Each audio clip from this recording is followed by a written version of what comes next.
मेरी राजस्थान यात्रा यह एक भ्रमण कहानी है जिसमें निकिता नाम की एक लड़की अपने परिवार के साथ राजस्थान यात्रा पर गई थी।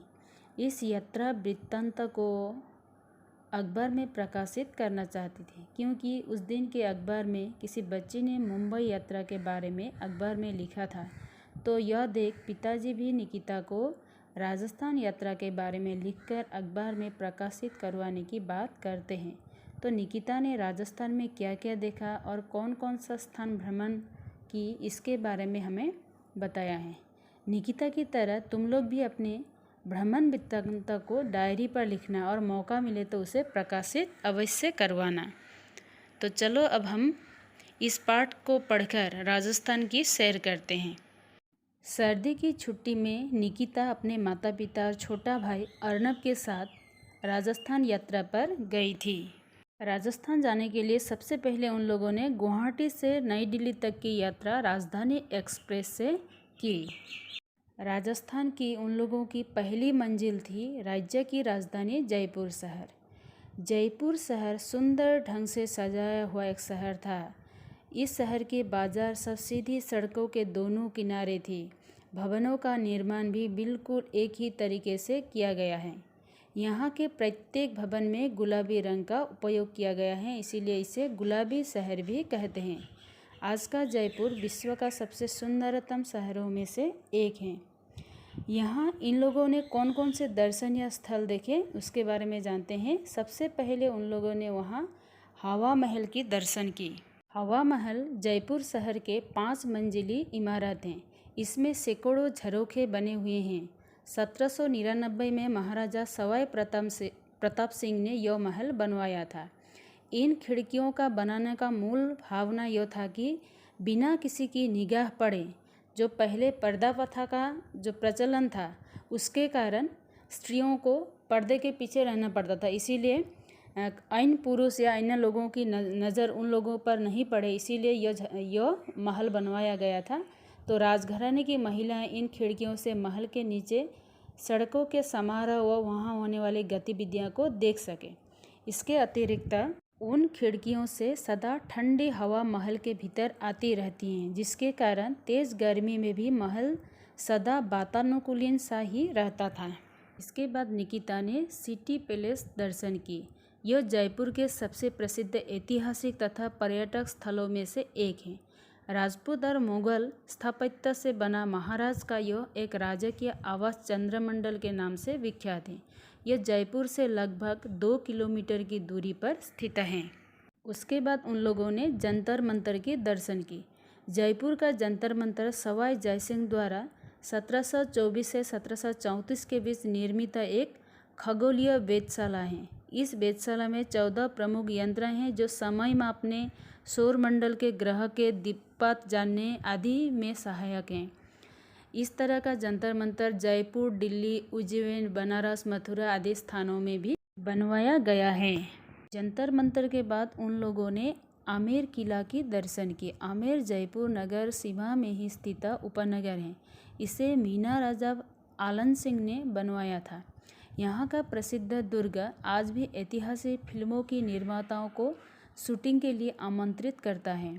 हाथी का सवारी यहाँ का विशेष आकर्षण केंद्र है, इसीलिए देश विदेश से पर्यटक यहाँ हाथी सवारी करने के लिए आते हैं। तो इस तरह निकिता ने जयपुर में हवा महल, सिटी पैलेस, जंतर मंतर, आमेर का किला आदि प्रमुख दर्शनीय स्थल देखे। इसके बाद उन लोगों की अगली यात्रा उदयपुर के लिए थी। उदयपुर प्राकृतिक सौंदर्य से भरपूर देशी एवं विदेशी पर्यटकों के आकर्षण का प्रमुख केंद्र है।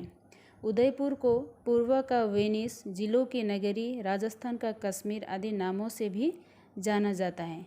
यह पेशोला झील के तट पर बसा हुआ है। यहाँ के प्राकृतिक सौंदर्य अति मनोरम है।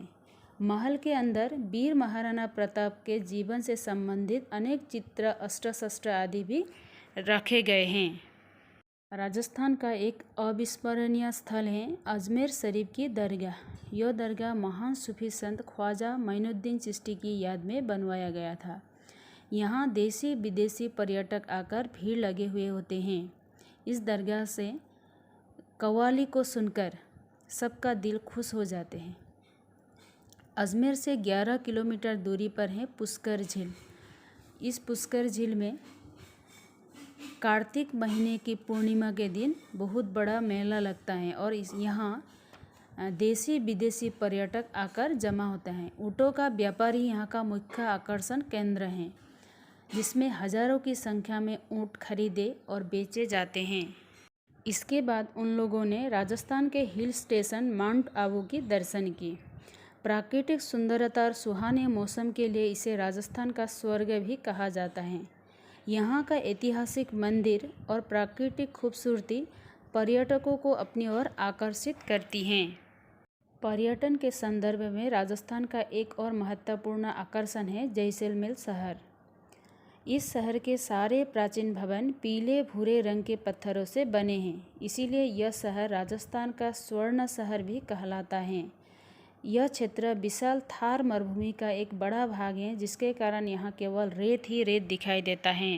पूरे इलाके में विभिन्न आकार प्रकार के बालू के ऊंचे ऊंचे टीलों का विशाल सागर सा दिखाई देता है। सूर्यास्त के समय यहाँ काफ़ी खूबसूरत नज़ारा होता है। इस विशाल रेगिस्तान में सभी पर्यटक ऊँटों की सवारी का आनंद अवश्य उठाते हैं। इसके बाद हम राजस्थान के सांस्कृतिक परंपराओं के बारे में जानेंगे। राजस्थान का प्रसिद्ध नृत्य घूमर है। यह एक लोक नृत्य है। राजस्थान का सबसे लोकप्रिय नृत्यों में से यह एक है, जिसमें केवल स्त्रियां ही भाग लेती हैं। साथ ही कठपुतली की कला भी राजस्थान का एक प्राचीनतम कला है। यह काठ से बनाए गए पुतलों को गुड्डे गुड़ियों और जोकर आदि के पात्रों के रूप में बनाया जाता है, इसीलिए इसे कठपुतली कला नृत्य कहा जाता है। राजस्थान में पुरुष का पारंपरिक पहनाव धोती और कुर्ता और सिर पर पगड़ी बांधते हैं। महिलाएं लहंगा और ओढ़नी पहनती हैं। पूरे राज्य में संपर्क भाषा के रूप में हिंदी और राजस्थानी भाषाओं का प्रयोग होता है, इसीलिए हिंदी समझने और बोलने वाले लोग पूरे राज्य में कहीं भी अपने को अजनबी महसूस नहीं करते। राजस्थान के लोग शाकाहारी हैं, इसीलिए अगर हम राजस्थान की यात्रा पर जाते हैं तो हमें शाकाहारी स्वादिष्ट भोजन का स्वाद अवश्य मिल पाएंगे। वहाँ के लोग काफ़ी मिलनसार और अतिथिपरायण होते हैं। रेगिस्तानी इलाके में बरसात बहुत कम होती है और यहाँ पानी भी सहज ही उपलब्ध नहीं होता। गर्मी के मौसम में तापमान भी काफ़ी अधिक हो जाता है, लेकिन राज्य के दूसरे हिस्सों में मौसम सामान्य रहता है। यह एक अति मनोरम और विविधताओं से भरा हुआ राज्य है। पर्यटन स्थल के रूप में यह एक बहुत ही आकर्षक और देखने लायक जगह है। तो इस तरह निकिता ने अपनी सर्दियों की छुट्टी में पूरी राजस्थान की यात्रा कर अपने घर लौट आई।